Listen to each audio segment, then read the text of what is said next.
اے چاند جل بدر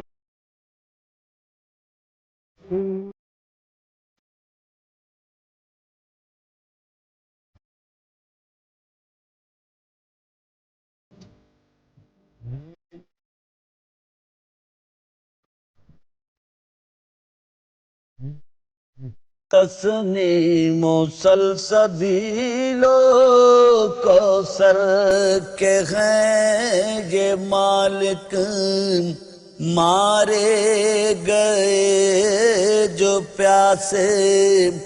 اس نہر کے کنارے۔ اعوذ باللہ من الشیطان الرجیم، بسم اللہ الرحمن الرحیم۔ ہر گھڑی اجر رسالت یوں ادا کرتے رہے، ہم حسینی ذکر شاہ کربلا کرتے رہے۔ پرچم عباس لے کر ظلم کے میدان میں ہم، پرچم عباس لے کر ظلم کے میدان میں ہم، حضرت عباس سے عہد وفا کرتے رہے۔ ناظرین کرام، قائم ٹی وی کینیڈا کی خصوصی ایام ازاں نشریات مارکہ حق و باطل میں آپ کا میزبان سید ناصر آغا حاضر ہے۔ جیسا کہ آپ لوگوں کے علم میں ہے کہ ہم مارکہ حق و باطل کے ذیل میں مختلف موضوعات روزانہ گفتگو کر رہے ہیں، مختلف موضوعات پر، اور آج کا جو موضوع ہے ہمارا وہ ہے کربلا اور ذوق شہادت۔ یقیناً ہمیں امید ہے کہ آپ کا اس میں ذوق برقرار رہے گا، اور ہم کربلا اور ذوق شہادت کو کربلا کے تناظر میں دیکھیں گے۔ آج اس کا تجزیہ کریں گے کہ ذوق شہادت کو امام حسین علیہ السلام نے تپتی ریت پر، جلتی ریت پر کس طرح سے اپنے رفقا کے ساتھ بیان فرمایا۔ روزانہ کی طرح ہمارے ساتھ آج بھی جو علمی شخصیت موجود ہیں، نہایت واجب الاحترام، لائق صد احترام، مذہبی اسکالر محترم مولانا سید اسد زیدی صاحب قبلہ تشریف فرمائے ہمارے اسٹوڈیو میں۔ السلام علیکم۔ وعلیکم السلام۔ قبلہ، سب سے پہلے تو میں جس طرح سے ہم آج کا عنوان ہم نے منتخب کیا ہے کہ کربلا اور ذوق شہادت، اور ناظرین کرام کا بھی ذوق اس پر پہلے پروگرام سے لے کر آج تک قائم ہے، اور اس کو دیکھتے ہوئے ہم نے اس موضوع کا انتخاب کیا ہے۔ اور آپ سے ہم جاننا چاہیں گے کہ ایک مومن کے لیے شہادت کی آرزو کی بنیاد کیا ہے؟ اعوذ باللہ من الشیطان الرجیم، بسم اللہ الرحمن الرحیم۔ سب سے پہلے تو وقت کے امام رضوان علیہ السلام کو یہ تمام جملے جو کہ آپ نے پیش کیے اور جو میں پیش کر رہا ہوں، امام کی خدمت سے بطور پرسہ ہم بھی پیش کریں۔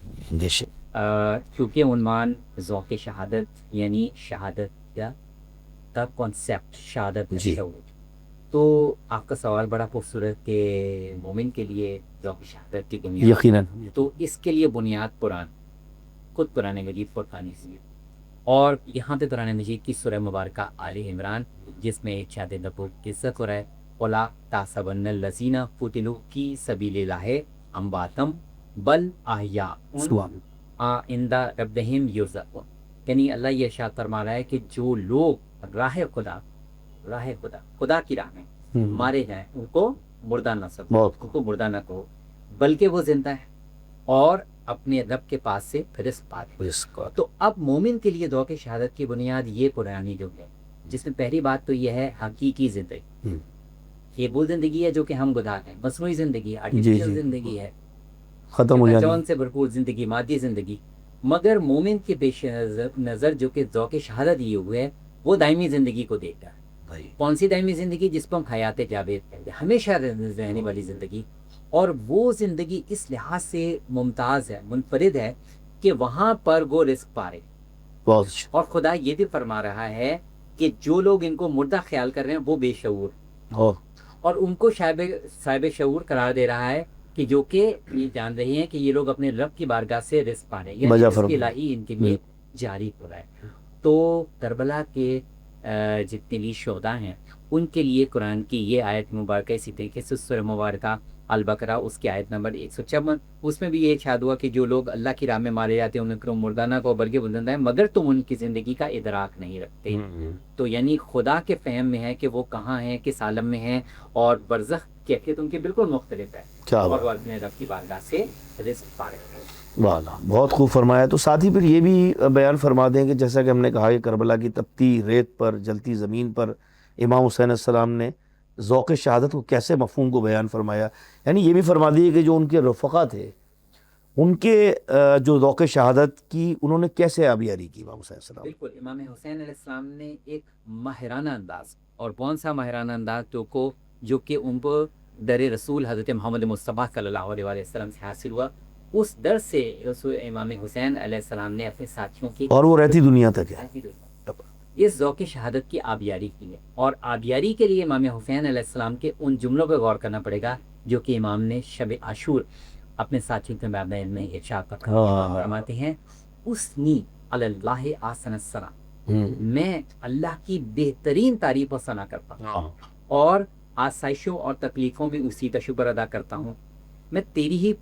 حمد بجا لاتا ہوں کہ تو نے ہمارے گھرانے کو نبوت کے ذریعے واہ واہ، اور احترام عنایت فرمایا، اور ہمیں قرآن کی تعلیم دی، اور ہمیں دین کی سمجھ بوجھ عطا کی، اور ہمیں حق کو سننے والے اور حق کو دیکھنے والی آنکھیں اور روشن اور نورانی قلب عطا فرمایا، اور ہمیں ان لوگوں میں سے قرار دیا۔ پھر امام فرماتے ہیں میرے اساتذہ سے بہتر اساتذہ کسی نے نہیں ہو پائے۔ امام فرماتے ہیں کہ میرے اہل خانہ سے بڑھ کر، میرے اہل بیت سے بڑھ کر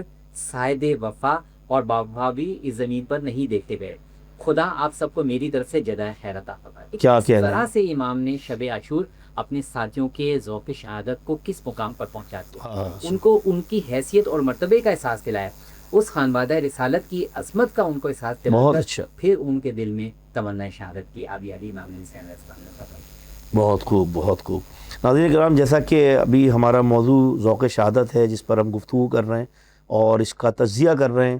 ہمارے ساتھ مذہبی اسکالر اسد زیدی صاحب، میں آپ سے تیسرا اور آخری سوال کرنا چاہوں گا کہ کربلا جیسا کہ ہر دور کے مومن کے لیے ذوق شہادت کا کیا معیار متعین کرتی ہے؟ دیکھیے، کربلا کے ایک ایک شہید نے جس انداز میں درجہ شہادت پائے، میں اس میں سے صرف ایک شہید کا معیار بیان کرنا چاہوں گا، اور وہ دو کم سن بچے، ہائے ہائے، دو کم سن جوان ہیں، اور جناب زینب کبریٰ کے لال اونو محمد۔ ہائے ہائے، آپ دیکھیے بے ان شک کا ذوق شہادت، کوئی شک نہیں کہ کیا قربانی تھی۔ مگر ان کے ذہنوں میں، ان کے گوشت میں، ان کی ماں کے وہ جملے ہیں کہ اپنے ماموں پر تم نے اپنی جان کو فدا، ہائے ہائے، ایسا نہ ہو کہ ماموں پیاسے رہ گئے اور تمہارے تن تک ایک پانی کا قطرہ بھی پکڑ گیا۔ یہ درس تھا ماں کا، یہ درس، ہائے ہائے، یہ درس وفا ہے جو کہ جناب زینب کبریٰ نے اپنے بچوں اور محمد کو دیا، اور کہا کہ میں بہت بڑی تمہیں مسائل، بخشوں گی کہ اگر تم نے نصرت حق کا دان نہیں کیا۔ بے شک، اور جناب اونو محمد میں یہ بھی کر کے دکھائے، ایک نے جناب حضرت عبداللہ کی کہی ہوئی بات کو پورا کیا، جی، اور ایک نے جناب زینب کبریٰ، دونوں نے مل کر حضرت عبداللہ اور حضرت یہ وہ منزل ہے ذوق شہادت کی۔ دونوں کی کمٹمنٹ کو اونو محمد نے پورا کیا ہے، اور کس جان پیشانی کے ساتھ لڑتے لڑتے دونوں بھائی کس طریقے سے ان کی نگاہیں امام حسین علیہ السلام ہائے ہائے ہائے، تو کہ امام کی جانب، اور آج بھی اونو محمد کی ارواح ہمارے کم سنوں ہمارے جوانوں کو وہ پیغام دے گی ہیں، جن کو اپنی نگاہیں اپنے وقت کے امام کی لائن مقدس کو، یہی ہماری قربانیوں کا سامان ہے جو کہ تمہیں ہر دور میں اس دن کی یاد رکھانا ہے۔ ہائے ہائے ہائے، اونو محمد بے شک بے شک، اور پھر جناب زینب کبریٰ نے اپنے بچوں کا پرسانی کی تھی۔ ہائے، دیکھیے کہ جب بی بی میدان کربلا سے روانہ ہوئی ہیں تو وہ شام کی راہ میں یقیناً، اپنے بچوں کا پیسہ نہیں کہ نہیں لے، مگر جب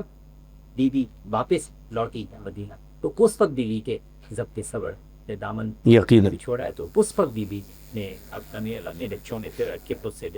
یقیناً، اتنی طویل مدت تک بیوی نے اپنے آنسوں کو ضبط کیا، یقیناً، اور یہ ذوق شہادت محمد کا، اور یہ جناب زینب کی جلوہ۔ بہت خوب فرمایا، بہت شکریہ قبلہ آپ کا، آپ تشریف لائے۔ اور ناظرین کرام، یہاں پر ہمارا اس پروگرام کا وقت ختم ہوا چاہتا ہے، میں بس آخر میں دو بند پیش کروں گا۔ جب لٹ گیا پردیس میں اماں کا بھرا گھر، آئے ہو بابا، زینب نے کہا باپ کے قدموں سے لپٹ کر، اب آئے ہو بابا۔ بابا اگر آنا ہی تھا خالق کی رضا سے، اس وقت نہ آئے، ارے جب خاک پہ دم توڑا تھا میرا اکبر، ہائے جب خاک پہ دم توڑا تھا میرا اکبر، اب آئے ہو بابا۔ جب بھائی کا سر کٹتا تھا میں دیکھ رہی تھی، حضرت کو صدا دی، سر کھولے ہوئے روتی تھی ماں خیمے کے در پر، ہائے سر کھولے ہوئے روتی تھی ماں خیمے کے در پر، اب آئے ہو